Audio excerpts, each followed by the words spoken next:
Hello class, नमस्कार नमस्कार।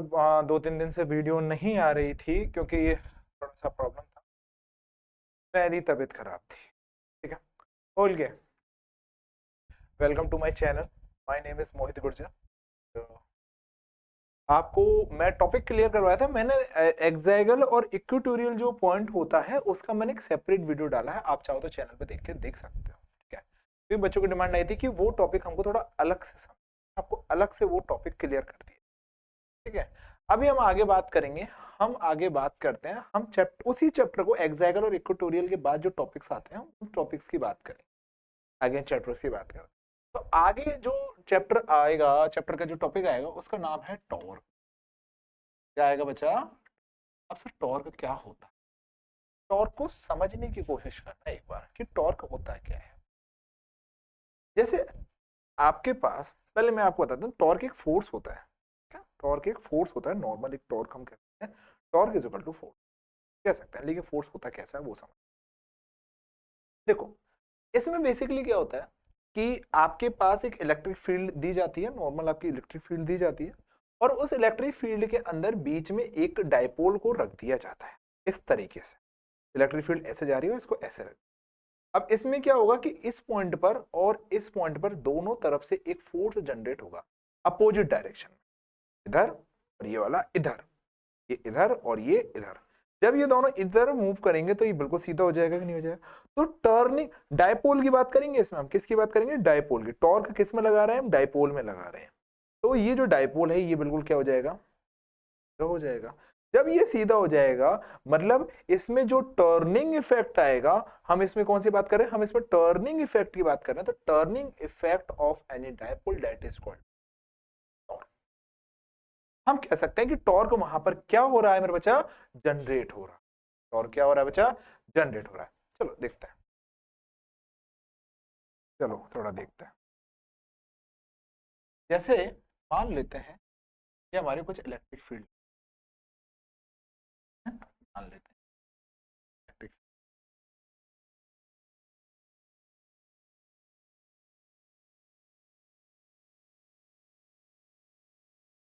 ये हमारी कुछ क्या है? Electric field. ठीक है, ये हमारी कुछ इलेक्ट्रिक फील्ड लाइन्स है। मैंने कुछ ज्यादा ही बना दिया, थोड़ा सा अभी मैंने मान लो इधर मैंने एक डायपोल रख दिया। क्या रख दिया बच्चा? मैंने एक डायपोल। अब यहाँ डायपोल होता है, ऑब्वियस सी बात है, डायपोल होता है तो डायपोल ये होता है माइनस का क्यू, हो गया प्लस का। ये डायपोल रख दिया तो हमारे पास सर्टेन चार्जेस हैं और इनका सर्टेन इनके बीच का डिस्टेंस 2a है। अब ऑब्वियस सी बात है, इधर एक फोर्स जनरेट होगा, इधर एक फोर्स जनरेट होगा, दोनों तरफ एक फोर्स जनरेट होगा, और दोनों तरफ जैसे ही फोर्स जनरेट होगा तो ये डायपोल क्या हो जाएगा बच्चा? सीधा हो जाएगा। तो टर्निंग इफेक्ट जो आया है, जो टर्निंग इफेक्ट जो आया है इस डायपोल के अंदर, that is called a torque. ठीक है, लेकिन एक बात समझना, सर इस पॉइंट में फोर्स की वैल्यू क्या रहेगी और इस पॉइंट में फोर्स की वैल्यू क्या रहेगी? तो चेक कर लेते हैं। देखो, मैंने आपको एक फॉर्मूला बताया था कि E इज इक्वल टू होता है F upon Q not, electric field का बताया था। मैं अगर इधर F की वैल्यू निकालू तो F की वैल्यू क्या आएगी? ई क्यू आएगी कि नहीं आएगी? क्यू इज अ चार्ज, इधर आप क्यू नॉट नहीं लेंगे, क्यू सिर्फ चार्ज लेंगे जो उसके फील्ड के अंदर है। ठीक है, अब मान लो मैंने इधर F की वैल्यू रखाई, इस पॉइंट के लिए बात करें, इस पॉइंट की बात करें, इस पॉइंट की, तो F इज इक्वल टू कर सकते हैं माइनस का E Q, because Q is a negative in position. उस पॉइंट की बात करो तो F is equal to E Q, वो पॉजिटिव है। अगर मैं दोनों तरफ बराबर फोर्स लगाऊं तो क्या होगा? डायपोल सीधा हो जाएगा, डायपोल सीधा हो जाएगा। और जब डायपोल सीधा हो जाएगा, दोनों तरफ फोर्स हमारी तरफ इक्वल लग रहे हैं, तो हम ये कह सकते हैं, टोटल की बात करेंगे मेरे बच्चा, किसकी बात करेंगे? टोटल की बात करेंगे तो E Q minus E Q है ना, और कितना आ जाएगा? 0। एफ टोटल की बात करें ना, एफ टोटल की बात, एफ बोले तो फोर्स के टोटल की बात करेंगे तो दोनों को हम प्लस कर देंगे और हमारे पास क्या आ जाएगा? 0। और हम इसमें ये भी कह सकते हैं कि जो आपका डायपोल होगा वो सीधा हो जाएगा, एकदम सीधा। ठीक है, ओके डन। आगे बात करते हैं, आगे बात करते हैं, आगे बात करते हैं। सर टॉर्क तो आपने बता दिया, लेकिन टॉर्क का फॉर्मूला चेक करते हैं। अच्छा देखो, टॉर्क के फॉर्मूले की बात करते हैं आगे।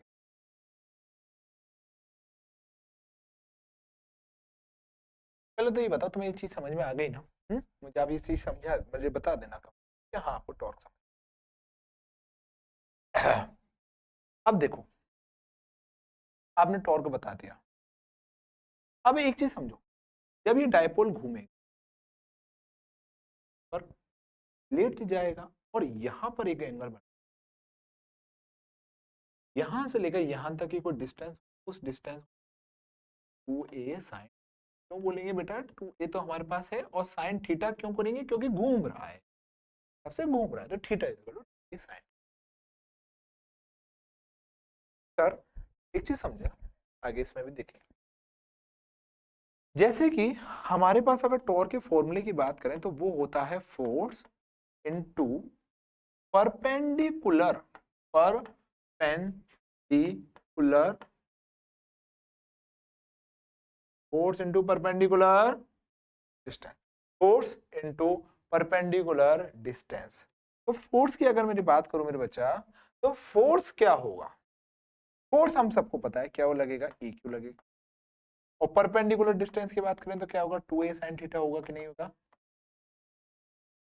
सर जो 2a और q होता है वो तो आपका क्या कहलाता है, p कहलाता है। तो डायपोल, मतलब इसमें हमारे पास एक चीज सामने आई कि जब आपका जो टॉर्क है वो साइन थीटा क्यों आया पता है ना? थीटा क्यों आया? क्योंकि एक सर्टेन एंगल पे वो रोटेट करेगा। इसमें एक चीज और समझो, मान लो एक साइड का फोर्स अगर ज्यादा हो जाए, एक साइड का फोर्स कम हो जाए, तो होगा क्या? ये फोर्स ज्यादा, ये फोर्स, तो यहां पर आपका ये जो डायपोल होगा ना, ये घूमेगा तो सही, घूमेगा तो सही, लेकिन आगे उस इलेक्ट्रिक फील्ड लाइन के साथ मूव भी करने लग जाएगा। ठीक है, मतलब हम ये कह सकते हैं वहां पर आपकी ट्रांसवर्सिव जो फोर्स लग रही है वो भी आपकी क्रिएट होना स्टार्टिंग हो जाएगी। डन ना बच्चा? ओके, अब आगे देखो कि जो E और P आया है वो साइन थीटा की फॉर्म में आया, तो हम ये कह सकते हैं E क्रॉस P वेक्टर, ये हमारा टॉर्क। चलो बताओ समझ में आया कि नहीं आया टॉर्क? बताओ बताओ, एक बार और देख लो ये टॉर्क क्या होता है।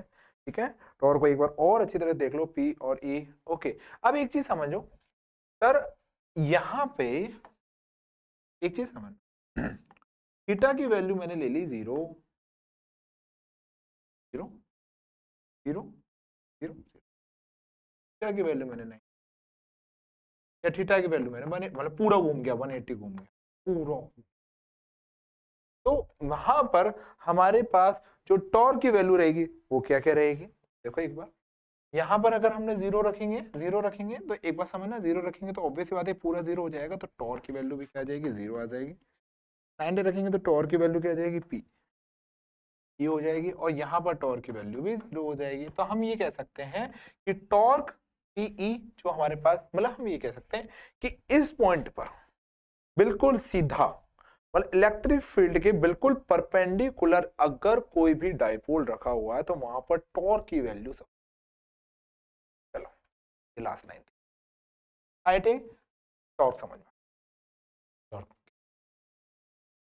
चलो आगे बात करते हैं, आगे हम बात करेंगे किसकी, इलेक्ट्रिक फील्ड। अब देखो इलेक्ट्रिक फील्ड होती क्या है, थोड़ा सा, इलेक्ट्रिक फील्ड वैसे तो आपको दिखाई नहीं देती है ना, इलेक्ट्रिक फील्ड जो होती है वो आपको, इलेक्ट्रिक फील्ड आपको दिखाई नहीं देती, इलेक्ट्रिक फील्ड लाइंस की बात कर रहे हैं। तो कुछ पॉइंट्स हैं उनको थोड़ा सा हम समझ लेते हैं और फिर उसके बाद हम इसको आगे हम,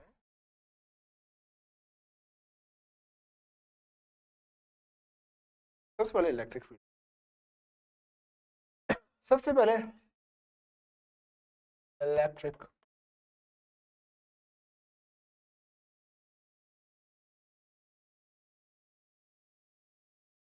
देखो इलेक्ट्रिक फील्ड में क्या होगा मेरे बच्चा, समझना कि जब जब कोई पॉजिटिव चार्ज ट्रेवल करता है। तो पॉजिटिव चार्ज आपका स्ट्रेट ट्रेवल करेगा। तो मान लो वहां पर एक इमेजिनरी लाइन पैदा हो गई और उन्हीं लाइंस को हम बोल देंगे, पहली बात तो ये सब। इलेक्ट्रिक फील्ड लाइन दिखाई नहीं देती है बट होती है इमेजिनरी लाइन, जिसको हम अज्यूम करते हैं। जैसे जस्ट लाइक अ लाइट। लाइट लाइट को भी देखो, लाइट क्या होती है, लाइट को भी आप समझ सकते हैं। लाइट के अंदर भी दो नेचर होते हैं। पार्टिकल नेचर, पार्टिकल की फॉर्म में रहती है। एक हमारा वेव नेचर रहता है। तो उस वेव के अंदर क्या है, पार्टिकल्स है, और वो particles as a form of wave travel कर। तो ऐसे ही हमारा इलेक्ट्रिक फील्ड का होता है। तो पॉजिटिव चार्ज हमारे ट्रेवल करता है नॉर्मल, और कोई बात। तो इसके अंदर हमारे कुछ कुछ पॉइंट्स आते हैं। पहले अगर हम पॉइंट्स की बात करें तो इसके अंदर स्मूथ कर्व्स बनते हैं। क्या बनते हैं मेरे बच्चा, स्मूथ कर्व्स बनते हैं। मतलब कि ये लाइन बिल्कुल स्मूथ बन जाती है। ये नहीं है कि एक दूसरे को ऐसे काटेगी, यूं जाएगी, यूं जाएगी, यूं जाएगी, ऐसे जाएगी ना, कुछ नहीं। बिल्कुल स्मूथ कर्व बनाते हैं, बिल्कुल स्मूथ। ठीक है, जैसे बनाते हैं बिल्कुल स्मूथ कर्व बना। पहली बात, स्मूथ कर्व्स बना। सेकंड मेरे बच्चा बात करते हैं। देखो सेकंड में क्या होता है पॉइंट के अंदर, कि जब भी आपके पास कोई मान लो जैसे कोई इलेक्ट्रिक फील्ड है ना, इलेक्ट्रिक फील्ड लाइंस के अंदर होता क्या है कि पॉजिटिव से तो निकलेगी और जाएगी कहाँ, नेगेटिव में। मतलब कि इसमें भी दो पॉइंट आते हैं कि पॉजिटिव चार्ज से इलेक्ट्रिक फील्ड निकलती है और नेगेटिव चार्ज में इलेक्ट्रिक फील्ड वापस आती है। तीसरा रास्ता, अगर पॉजिटिव से इलेक्ट्रिक फील्ड लाइंस निकली तो वो नेगेटिव में ही जाएगी विदाउट एनी कोई मिस्टेक। ठीक है मेरे बच्चा। फोर्थ पॉइंट की बात करें कि अगर पॉजिटिव से कोई इलेक्ट्रिक फील्ड लाइन निकली तो वो as a form of perpendicular निकलेगी। परपेंडिकुलर निकलेगी, ये नहीं कि इधर से निकल के तो ऐसे कोई एक ऐसा एंगल ना, बिल्कुल परपेंडिकुलर, बिल्कुल सीधा, मतलब बिल्कुल सीधा, किसी भी पॉइंट सीधी ही जाए। अगले हम बात करें बच्चा, दो इलेक्ट्रिक फील्ड एक दूसरे को नहीं काटेगी, नहीं काटेगी, नहीं काटेगी, मतलब आपस में वो इंटरसेक्ट नहीं करेगी, just like a magnetic field lines. वो क्यों, क्योंकि वहां पर दो डायरेक्शन बन जाएगी। मान लो एक दूसरे को काट दे तो एक डायरेक्शन ये रही, एक डायरेक्शन ये, यहां से इलेक्ट्रिक फील्ड लाइंस आ रही थी, एक डायरेक्शन ये रही, एक डायरेक्शन इधर जाए, वो जाए तो जाए। ठीक है, तो वो एक बात को भी ध्यान रखना कि वहां पर दो डायरेक्शन। और एक चीज और कि टेंजेंट भी हम ड्रॉ नहीं कर, तो ये इलेक्ट्रिक फील्ड लाइन जाए, टेंजेंट क्रॉस हुई तो यहाँ पर अगर टेंजेंट बात हुई, ऑब्वियस बात है यहाँ से जा रहा है तो यहाँ पर थोड़ा, ये थोड़ी इलेक्ट्रिक फील्ड कुछ प्रॉपर्टी। ठीक है, मतलब कुल मिला के बात ही देख सकते हैं, इलेक्ट्रिक फील्ड लाइन जो रहती है वो एज अ इमेजिनरी लाइंस होती हैं, जिनको हम देख नहीं सकते बट होती पॉजिटिव। तो ऑब्वियस सी बात है पॉजिटिव चार्ज ही बने, क्योंकि नेगेटिव में जाना है उनको, नेगेटिव में जाना है तो पॉजिटिव चार्ज ही बनाएंगे। ओके, आगे देखते हैं। अब देखो सुनो, एक छोटा सा टॉपिक आता है आगे कि हम गॉस गॉस थ्योरम की हम तैयारी कर रहे हैं, समझना। गॉस थ्योरम, एरिया वेक्टर की बात कर, एरिया। अब सर ये एरिया वेक्टर क्या होता है, एरिया में वेक्टर, हाँ क्यों नहीं, एरिया में वेक्टर क्यों नहीं आ सकता, आ सकता। ओके, क्या हो गया,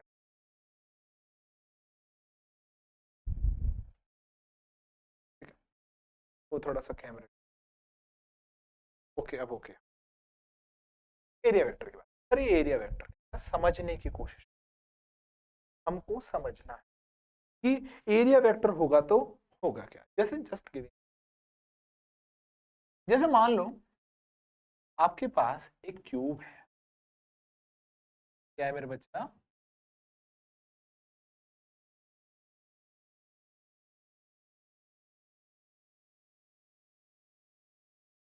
क्यूब है, क्या मेरे बच्चा, क्या है मेरे बेटा। अब मैंने बोला मुझे इसका एरिया वेक्टर निकालना है, तो how many area vector present in this cube. तो देखो पहली बात ध्यान रखना, एरिया वेक्टर की अगर हम बात करेंगे तो वो प्लेन पे ही लगेगा, प्लेन होना चाहिए। क्या होना चाहिए? प्लेन होना चाहिए, क्योंकि एरिया निकलता है वो लेंथ इंटू ब्रीथ पे निकलता है कि नहीं निकलता है। तो अगर इसमें हल्का सा भी कर्व आएगा, हल्का सा भी कर्व आ जाएगा, तो हम उसका एरिया वेक्टर नहीं निकाल, क्योंकि उसको हम ये कह सकते हैं कि वो स्पेयर की फॉर्म में आ गया, सर्कल की फॉर्म। ऐसा नहीं है हम उधर एरिया वेक्टर नहीं निकाल सकते, उसका भी निकालेंगे आपको, लेकिन नहीं निकलेगा अगर हम किसी फिक्स डिजिट। अब इधर एरिया वेक्टर, इसमें how many faces in this cube? I think 1 2 3 4 5 and 6। देखो ये जो आपका ऊपर का है, तो ये आपका क्या है? Area vector. मतलब कि इलेक्ट्रिक फील्ड लाइंस इस पूरे कर्व को क्या करेगी? पूरे वाले इस क्यूब बनना है ना, तो स्क्वायर को क्या करेगी? हम कह सकते हैं ये एक आपका एरिया वेक्टर की क्या बन जाए। ठीक है, आगे देखो सर, ये क्यूब का बता दिया, रेक्टेंगल का भी ऐसा हो जाएगा। सर स्फीयर का देखो, समझना समझना। जैसे मान लो का इस पॉइंट का एरिया, तो एक चीज समझना, यहां पे स्फीयर के अंदर हर पॉइंट पर हर पॉइंट पर हर पॉइंट पर एंगल चेंज होता जा रहा है। एंगल चेंज होता जा रहा है मतलब वो जो बॉडी है वो कर्व होती जा रही है हर पॉइंट। तो इस पॉइंट के लिए आपका एरिया वेक्टर होगा, इस पॉइंट के लिए आपका एरिया वेक्टर अलग होगा, इस पॉइंट के लिए आपका एरिया वेक्टर अलग होगा, इस पॉइंट के लिए आपका एरिया वेक्टर अलग, सब अलग अलग। मतलब हम ये कह सकते हैं स्फीयर के अंदर जो एरिया वेक्टर आपका लगेगा, एरिया वेक्टर जो आपका लगेगा वो कितना लगेगा बेटा? Infinity, because in circle have a infinity line, infinity। तो हम ये कह सकते हैं कि तो आपको एरिया वेक्टर समझ में आ गया ना कि एरिया वेक्टर होता क्या है, कि आपका एरिया वेक्टर पहली बात तो प्लेन पे लगता है, प्लेन वे कंसीडर कर सकते हैं कि लेंथ ऑफ ब्रीथ रहती है।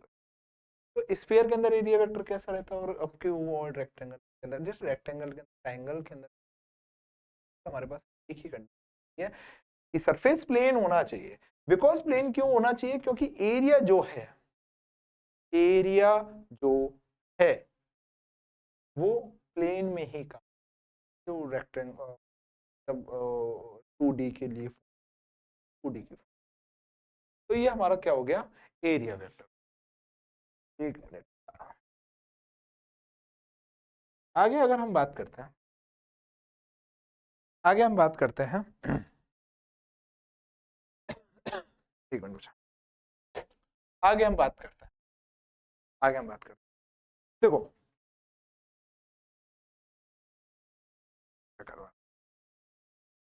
आगे हम बात आगे हम बात करेंगे इलेक्ट्रिक फ्लक्स। आगे हम बात क्या करेंगे बच्चे बच्चा? Electric flux. Okay, electric flux की बात करते हैं। इलेक्ट्रिक फ्लक्स, इलेक्ट्रिक फ्लक्स की बात करते हैं मेरे बच्चा। इलेक्ट्रिक फ्लक्स क्या होता है? इलेक्ट्रिक फ्लक्स को ध्यान से कोशिश करना, क्योंकि आपको हर टॉपिक को समझना है। आप रट सकते हो, मे भी रट सकते हो, कोई दिक्कत नहीं, लेकिन समझ में आएगा ना, तो हम ये कह सकते हैं कि उसको हम थोड़ा एडवांस लेवल पे लिखे। अब मैग्नेटिक और सॉरी इलेक्ट्रिक फ्लक्स को समझने की कोशिश कर, मैं आपको एक एग्जांपल के साथ, ये मेरा मोबाइल है, ठीक है। अब ये एज अ सरफेस है आपके पास। अब इधर से हमारी इलेक्ट्रिक फील्ड लाइन जाएंगी इधर, ऐसा मतलब ये इलेक्ट्रिक फील्ड लाइंस के बीच में रखा हुआ है। तो इस पूरी बॉडी पे इसके अंदर से कितनी electric field lines pass out हुई है, दैट इज कॉल्ड। और एक चीज और याद रखना, एक चीज और याद रखना, अगर सरफेस हॉलो है, ये इलेक्ट्रिक फील्ड लाइंस की प्रॉपर्टी और है। एक चीज समझना, इलेक्ट्रिक फील्ड लाइंस की प्रॉपर्टी और क्या है? जैसे मान लो ये हॉलो है, हॉलो मतलब खाली है अंदर से। खाली का मतलब ये कह सकते हैं कि आपके पास ये अंदर से खोखला है, बिल्कुल हॉलो है। जैसे कि एक एग्जांपल मान के चलो, जैसे नीचे आपने क्या करा, एक एल्यूमिनियम फॉइल रखी और यहां पर आप अपने रख दिया मोबाइल रख दिया, ठीक है। और इसको मैंने एज अ डोम ऑफ जो स्टील की कोई भी बर्तन वर्तन होते हैं, उसको मैंने स्टील के बर्तन पे ऐसे इसको कवर कर दिया, मतलब इसको मैंने ऐसा कवर कर दिया, ठीक है। तो कवर कर देंगे और मान लो इस पे ऊपर इलेक्ट्रिक फील्ड लाइंस को अगर मैं फेंकूंगा तो होगा क्या, वो इस सरफेस को टच करके अंदर नहीं जाने के बजाय इसके सरफेस से होके बाहर निकल। सर आपने मोबाइल क्यों रखा, चलो आप घर पे जाके प्रैक्टिस कर लेना है।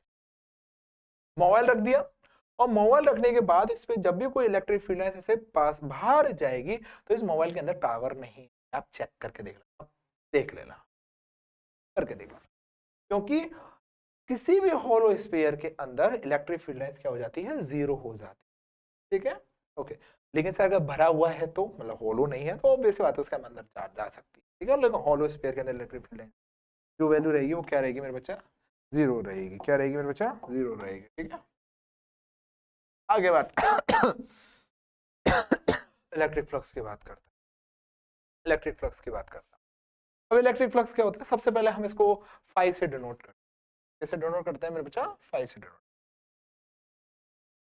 देखो समझने की कोशिश, electric field lines pass out हो रही है किसी भी सरफेस, जब इलेक्ट्रिक फील्ड लाइन किसी भी सरफेस से क्या हो रही है, पास। इलेक्ट्रिक फील्ड लाइन किसी भी सरफेस से क्या हो रही है मेरे बच्चा, पास आउट हो रही है। तो हम ये कह सकते हैं कि ई एस हमारे पास एक फॉर्मूला जनरेट हो।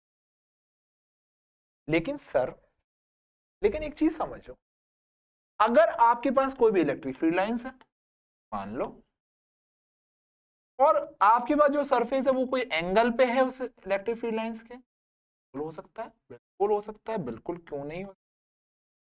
तो तो यहां पर हमारा क्या लग जाएगा, कॉस थीटा। तो phi is equal to E S cos theta. अब सब कॉस थीटा वही एंगल जो मैंने आपको साइन थीटा में बताया था, सेम टू सेम है ना। अब फाई इज इक्वल टू, देखो साइन आता है ना, साइन तो क्रॉस लगा दो, कॉस आता है तो डॉट लगा दो। हाँ तो मैं इधर,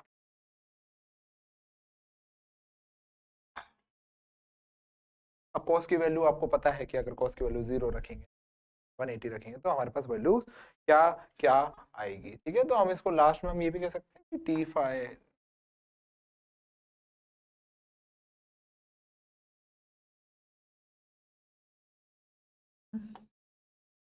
हमारा क्या, सर अगर इसकी मैग्नीट्यूड की बात करें, सॉरी सॉरी सॉरी, इसकी ऐसा यूनिट की बात करें क्योंकि ऐसा यूनिट बहुत इंपॉर्टेंट, ये क्या होता है कि सर आपने बताया था फोर्स अपॉन क्यू, ये बताया था ना। फोर्स क्या हो गया, न्यूटन हो गया, क्यू क्या हो गया हमारे पास, कूलाम, तो इनवर्स हो गया, ई तो ये आ गया, एस, एस ए, और एस एरिया को क्या बोलते हैं, लेंथ इनटू ब्रीथ, और लेंथ इनटू ब्रीथ को क्या बोलेंगे, मीटर इनटू मीटर, और मीटर मीटर इनटू क्या हो जाएगा आपका, मीटर स्क्वायर। क्या हो गया बेटा, बस आई थिंक आई होप आपको और आपको समझ में आ गया। और ये एक थोड़ी याद रखना, स्केलर क्वांटिटी कौन सी क्वांटिटी होगी, ये स्केलर क्वांटिटी। आई होप आपको ये टॉपिक, आज के इस टॉपिक में हमने क्या क्या देखा, देखा देखा। आगे बात करते हैं, अब हम थोड़ा सा बात करेंगे गॉस लॉ, थोड़ी सी बातचीत गॉस लॉ के बारे में। देखो गॉस लॉ क्या होता है, गॉस लॉ मैं आपको समझा देता हूँ, गॉस लॉ कहना क्या चाह रही है, गॉस लॉ क्या कहना चाह रही है, गॉस लॉ क्या कहना चाहिए। देखो गॉस लॉ में होता क्या है, समझना, आपके पास कोई भी एक स्पेयर है, होलो, कौन सा, होलो, होलो स्पेयर है, अंदर चार्ज रखा है, और वो जो चार्ज है, जैसे एक एग्जांपल के साथ,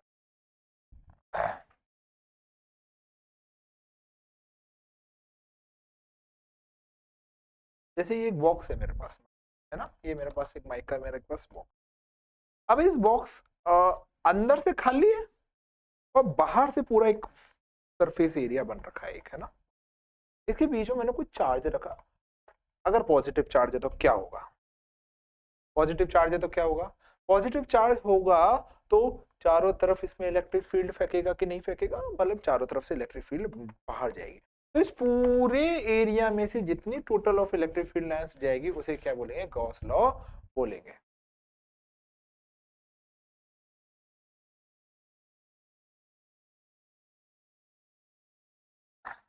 अभी होगा क्या, आगे देखो, आगे देखते हैं।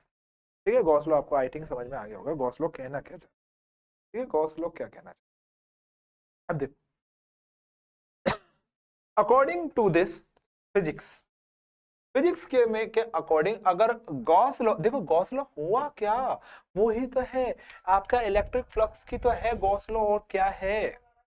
लेकिन गॉस लॉ के अंदर, गॉस लॉ के अंदर होगा क्या, जैसे मान लो आपके पास कोई भी चार्ज जो है वो उसके एप्सिलॉन नॉट के क्या होगा मेरे बच्चा? बराबर हो। और यही हमारा क्या कहता है? ये आपकी फिजिक्स। वैसे मैंने आपको समझाया, वन अपॉन एप्सिलॉन नॉट के कोई भी चार्ज होगा वो वन अपॉन एप्सिलॉन नॉट के क्या होगा मेरे बच्चा? बराबर कहलाएगा। ठीक है, अब एक चीज समझना सर, आपने इसका मतलब भी ये बताया, देखो इसको थोड़ा सा याद रखना, है ना। Five is equal to E upon epsilon.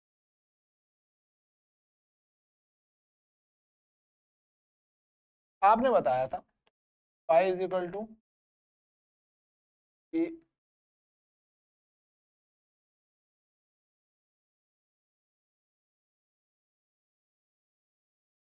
आपने बताया था five is equal to Q upon epsilon naught, है ना।